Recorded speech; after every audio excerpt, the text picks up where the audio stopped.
Why are you doing this?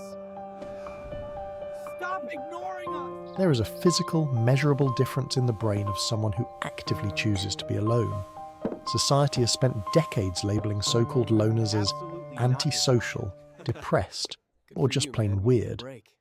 But recent psychological studies reveal the exact opposite.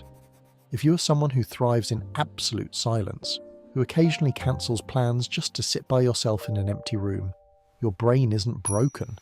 In fact, you possess a highly specific neurological trait linked to extreme creativity, high emotional intelligence, and a rare type of mental resilience that highly social people completely lack. But there is a dangerous, almost invisible line between the empowering state of solitude and the quiet destruction of loneliness. Crossing it changes your brain chemistry entirely, and you might have already crossed it without even realizing it.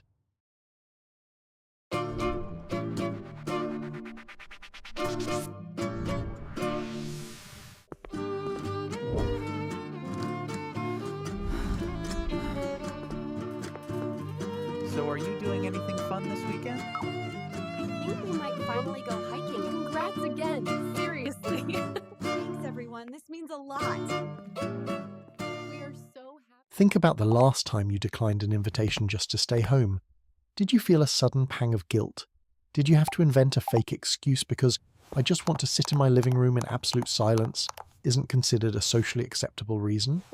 For decades, we have been aggressively conditioned to believe that human beings are strictly pack animals. We are taught that a successful life looks like a constantly buzzing phone, a packed weekend schedule, and a massive network of friends. Because of this relentless conditioning, when you naturally crave isolation, Congrats again, society seriously. makes you feel like something is Thanks, everyone, this means a fundamentally lot. broken inside of you.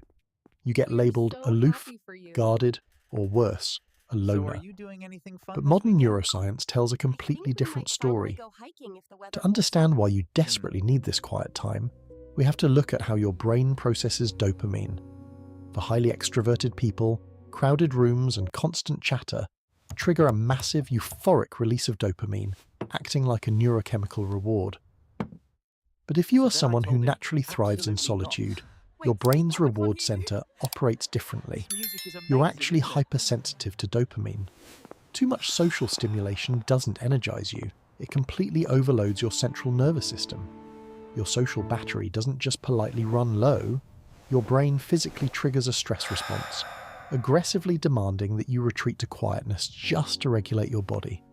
This intense need to be alone isn't a trauma response, and it certainly isn't a social deficit. It is a strict biological imperative for your mental survival. But here is the uncomfortable truth that completely shatters everything we have been taught about human connection. The most socially starved, deeply isolated people on Earth are not the ones sitting by themselves on a Friday night.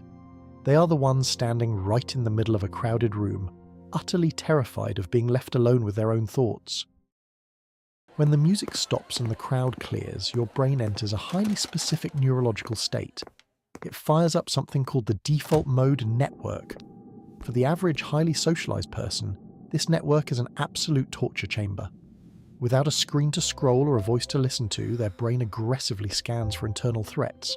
It amplifies past regrets and magnifies future anxieties. That's exactly why they are terrified of the quiet. They desperately need the noise to drown out their own mind. But if you are someone who actively seeks out solitude, your default mode network does something entirely different. It doesn't attack you. It connects dots that no one else can see. This is the exact neurobiological secret behind why the world's most brilliant innovators, writers, and thinkers ruthlessly isolate themselves. When you sit in absolute silence, stripped of the constant heavy stream of other people's opinions, your brain achieves deep cognitive synchronization. You process complex emotions incredibly fast.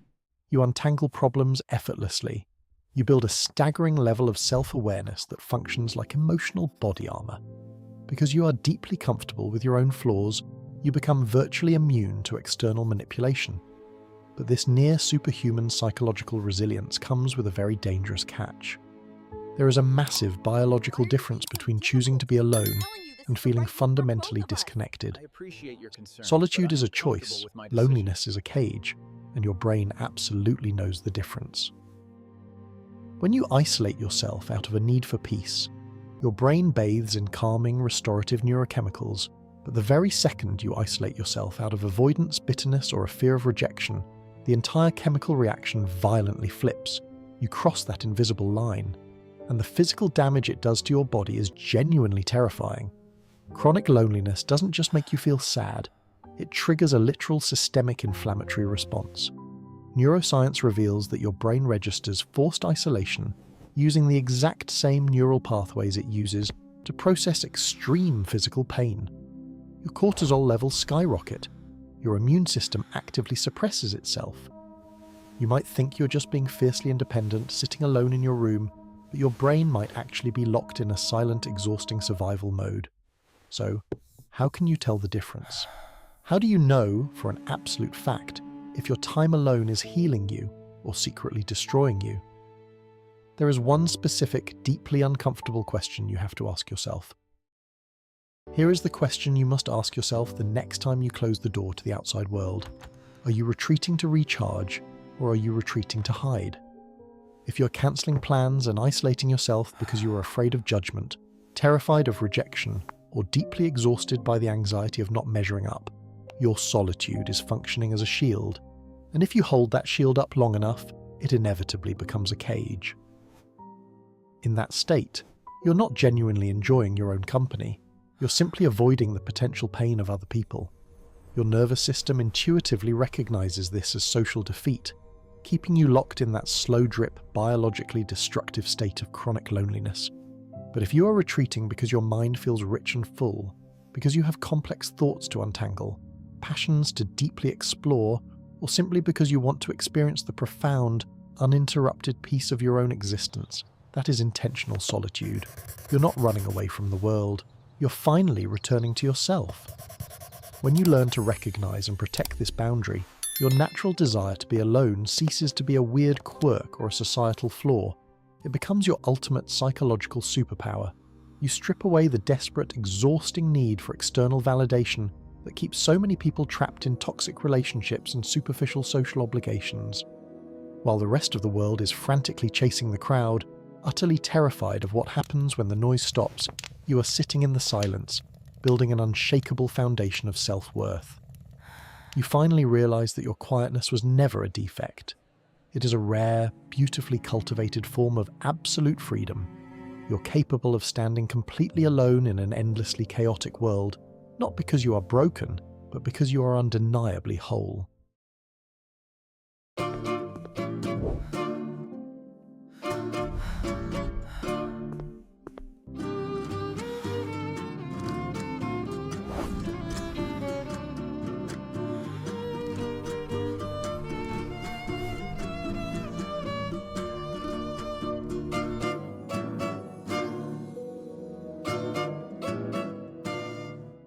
But protecting that wholeness requires an entirely new set of boundaries.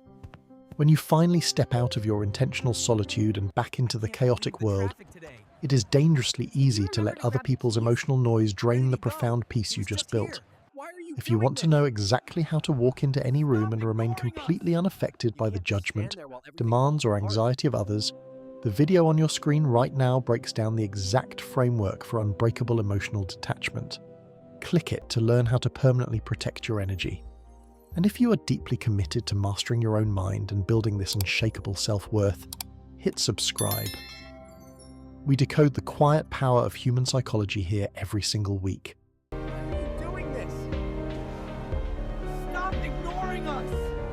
You can't just stand there while everything falls apart.